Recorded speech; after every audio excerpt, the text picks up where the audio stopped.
দর্শক, ঈদের ঠিক আগের দিন ভোরবেলা প্রফেসর ইউনূস ফ্রান্সে উড়াল দিয়েছিলেন। সেই তথ্য আমরা সবাই জানি। হয়তো ঈদের আনন্দের কারণে সেই তথ্য নিয়ে অনেক বেশি ঘাঁটাঘাঁটি হয়নি, কিন্তু প্রশ্ন উঠেছে যে ফ্রান্সে গেলেন প্রফেসর ইউনূস, তিনি কি ফিরবেন আর, নাকি সাম্প্রতিক সময়ে তাকে কেন্দ্র করে যত আলোচনা সমালোচনা হয়েছে এবং আদালত পর্যন্ত বারবার যাওয়ার চেষ্টা করা হচ্ছে, একাধিকবার আদালত তার বিরুদ্ধে মামলাগুলো রিফিউজ করে দিচ্ছেন, ঠিক সেই মুহূর্তে ডক্টর ইউনূসের বাংলাদেশে থাকাটা কতটা নিরাপদ, কিংবা বিএনপি সরকার প্রফেসর ইউনূসের জন্য নিরাপদ নাকি বিপজ্জনক, এই ব্যাপারগুলো আলোচনা হচ্ছে। আবার আলোচনা হচ্ছে যে ফ্রান্স থেকে উড়াল দিয়ে এসে ওই 2024-এর 8 আগস্ট তিনি বাংলাদেশ সরকারের দায়িত্ব নিলেন এবং দায়িত্ব নেয়ার পরে এই দেশটাতে একটা ম্যাসাকার অবস্থা করে ফেললেন, সেই দেশেই যখন আবার উড়াল দিলেন ঠিক 2 বছর না হতেই, তখন সেখানেই প্যারিসেই কি তিনি স্থায়ী আসন গাড়বেন নাকি আবার দেশে ফিরবেন, এই আলোচনাগুলো ছড়িয়ে পড়ছে। কেন ছড়িয়ে পড়ছে, প্রাসঙ্গিকতা কি, প্রফেসর ইউনূসের আমলে কি কি বড় বড় স্বপ্ন দেখানো হয়েছিল, সেগুলো একটু বোঝার চেষ্টা করব এই ভিডিওতে। থাকবেন পলিটিক্স টিভির নিয়মিত আয়োজনে।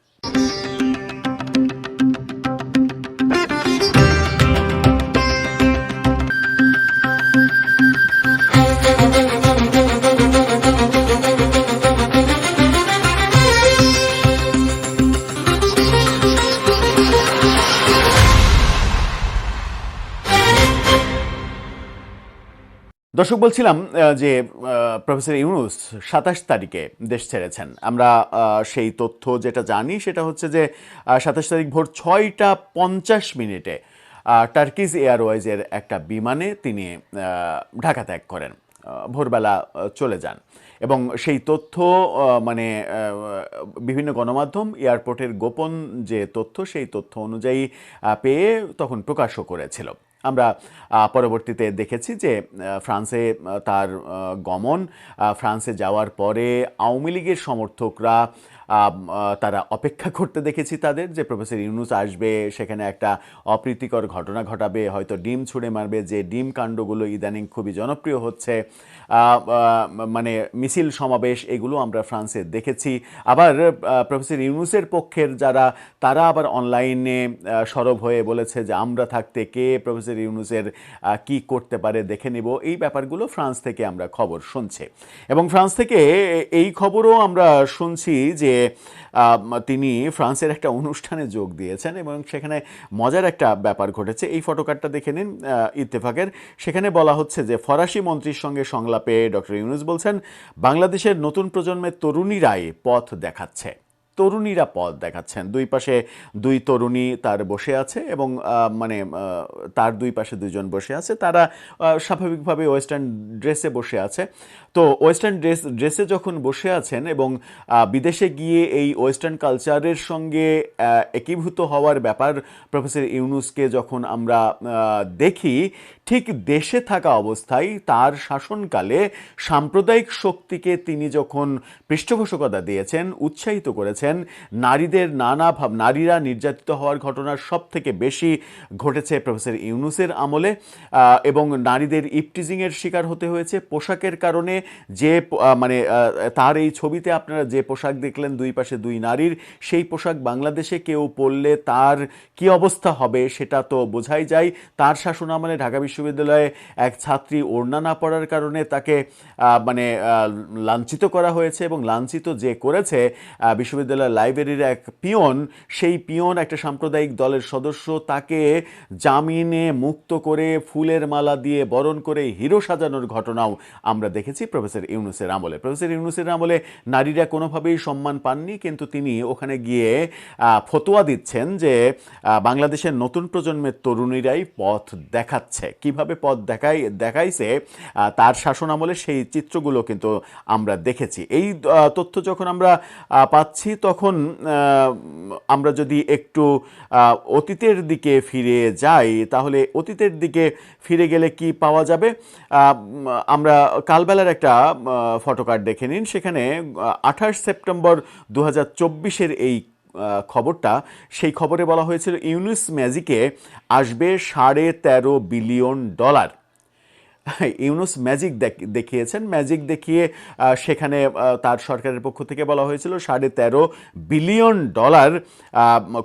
ঋণ এবং সহায়তার প্রতিশ্রুতি নাকি তিনি পেয়েছিলেন। ওই যে তিনি লেকচার দিয়েছিলেন না একটা, যে আমাদের কাছে প্রতিনিয়ত দরখাস্ত আসছে, পৃথিবীর বড় বড় লোকজন আমাদেরকে দরখাস্ত দিচ্ছে যে আমাদেরকে এত তরুণ দাও, অত তরুণ দাও, এরকম একটা বক্তব্য দিয়েছিলেন না? ওই রকমই মানে অন্তঃসার শূন্য এই ধরনের ফতোয়াবাজি আমরা শুধুমাত্র তার সরকারের আমলে দেখেছি। এবং এই $13.5 বিলিয়ন, বাংলাদেশের রিজার্ভই যখন মাত্র 30 থেকে 34 বিলিয়ন ডলারের মতো, তখন তিনি $13.5 বিলিয়ন ঋণ এবং সহায়তার প্রতিশ্রুতির স্বপ্ন দেখিয়েছেন তার শাসন আমলে, অথচ আমরা পেয়েছি ঘোড়ার ডিম।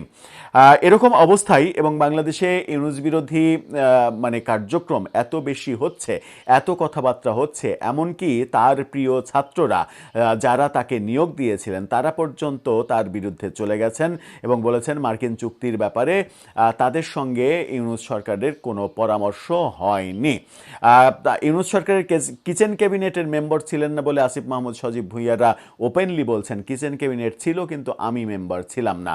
তার মানে হচ্ছে যে তিনি তার প্রিয় ছাত্রদেরও হারিয়ে ফেলেছেন, নিয়োগকর্তাদের হারিয়ে ফেলেছেন। নিয়োগকর্তারাও এখন তার বিরুদ্ধে কথা বলছে, তার পক্ষে কথা বলার মানুষ এখন সম্ভবত হারিকেন জ্বালিয়ে খুঁজতে হয়। এরকম অবস্থায় তিনি কি ভাবতে পারেন যে তার আর এই দেশে থাকাটা নিরাপদ নয়? যদিও তিনি এসএসএফ নিরাপত্তার কথা বলছেন। নিরাপত্তা মানে আমি বলছি না যে তিনি আক্রান্ত হবেন, আক্রান্ত হওয়ার ব্যাপার কোনোভাবেই কাম্য না, উচিত না। পৃথিবীর সর্বোচ্চ লেভেলের ক্রিমিনালও আক্রমণের শিকার হওয়া উচিত না, আইনের মাধ্যমে তার ব্যবস্থা নেওয়া উচিত। আমি মূলত বলছি যে আইনি নিরাপত্তার যে ব্যাপারটা, কারণ আদালতে যে হারে তার বিরুদ্ধে একের পর এক অভিযোগ যাচ্ছে, আদালতে যাচ্ছে এই কারণেই যে থানায় গেলে মামলা নেবে না, এটা পরিষ্কার। সো আদালত যদি নেয়, সেই আদালতেও একাধিকবার রিফিউজ হওয়ার ঘটনা তাকে নিশ্চয়ই উদ্বিগ্ন করবে এবং এরকম আলোচনাও গুঞ্জনও ছড়িয়ে পড়তে আমরা শুনেছি যে সরকারের সঙ্গে তার এরই মাঝে একটা মিটিংও হয়েছে। সেই মিটিংয়ে তিনি অনুরোধ করেছেন আদালতে যে ব্যাপারগুলো করানোর চেষ্টা করছে সেগুলো যেন করতে না পারে কেউ। সব মিলে তার মানসিক অবস্থা খুব একটা ভালো থাকার কথা নয়। সুতরাং ফ্রান্সে তার ব্যবসা, বাড়ি, গাড়ি সব কিছুই রয়েছে। সেখানেই কি তিনি এবার স্থায়ী আসন গাড়বেন, নাকি ফিরে আসবেন এসএসএফ নিরাপত্তার 1 বছর অন্তত পূর্ণ হওয়া পর্যন্ত? যেহেতু কোনো সমস্যা নেই, এসএসএফ নিরাপত্তা ওটা হচ্ছে ব্যক্তিগত নিরাপত্তার ব্যাপার, কিন্তু এসএসএফ নিরাপত্তা থাকা ব্যক্তি সাজার আওতায় আসবেন এটা বাংলাদেশে কখনোই হয়নি, কোনো কালেই হবে না।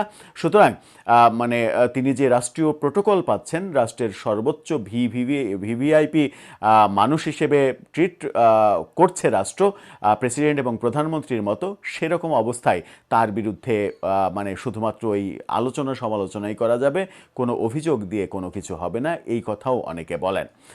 দর্শক, আপনার কাছে কি মনে হয় সব মিলে? তিনি কি ফ্রান্সেই থেকে যাবেন নাকি ফ্রান্স থেকে ফিরবেন?